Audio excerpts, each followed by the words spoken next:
Yes, Scott. This is your last question, because we do have another appointment on the other end of the stage here. So, and by the way, in vintage North Dakota fashion, Mark's out there trying to find somebody to ask a question, and as soon as you look and see when I ask a question, oh, don't look at me. That happened over here to this poor woman who said, no, don't want to ask a question. I don't know who that girl is over the purple, but it's her fault because she said she wants to ask a question. So I came back over here. This is Susan, and this is Taylor, and you know you're in Tioga, North Dakota when you're sitting in a school, and I look over here and Taylor's got a Holy Bible. There you go. Right next to her. God bless America. Susan, stand up and ask the question of Senator Santorum. I'm a nurse here in Tioga, and I know that healthcare needs to change in some way. Have you got an opinion on how we can change healthcare? I sure do. I'm glad you're asking me. How many people here have ever heard of something called health savings accounts? Anybody? A few folks? I'm glad we hear that applause. Do you know who the first person in America to introduce a bill on health savings accounts?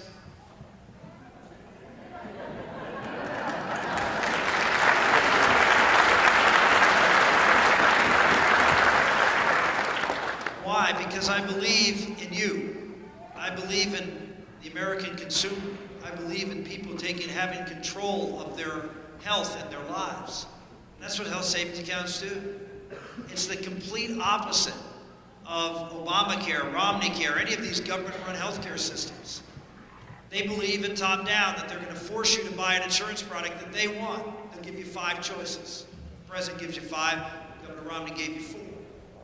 But they'll tell you how much you're going to pay.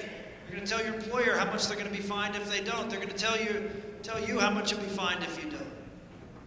All of these things, they'll tell you what clauses and conditions will be in your insurance policy, what benefits are going to be covered.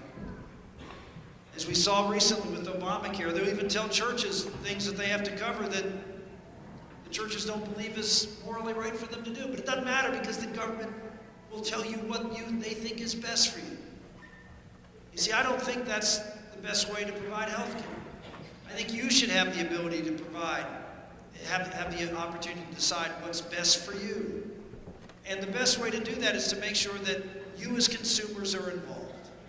Health savings accounts are all about a bottom-up way of returning health care to an economy. Because health care right now is not an economic transaction. How many people have received a bill in the mail from your insurance provider that says, this is not a bill?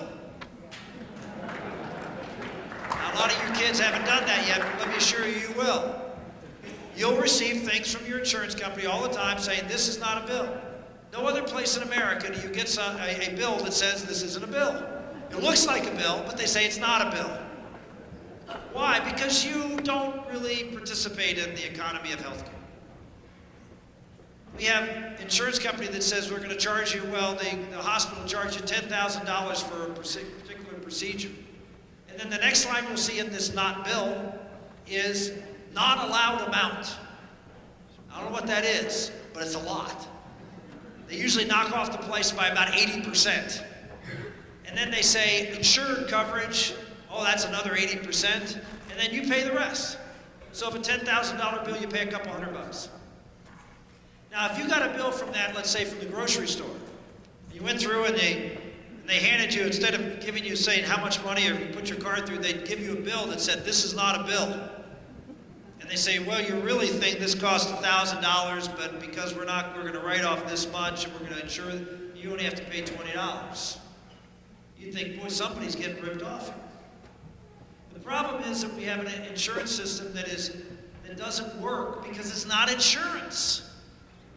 We have insurance on automobile insurance. How many people turn in your oil changes to your automobile insurance company? Nobody.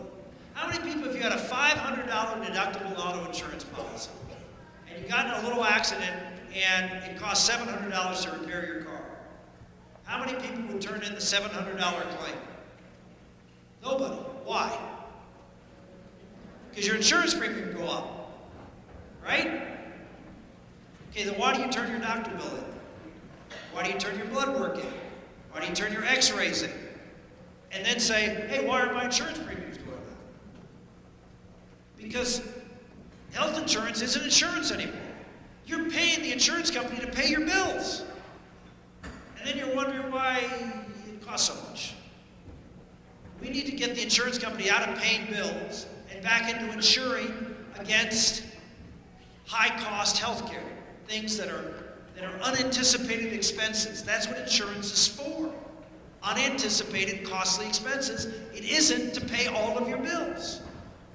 They're making now the insurance companies won't like this because they make a lot of money paying your bills.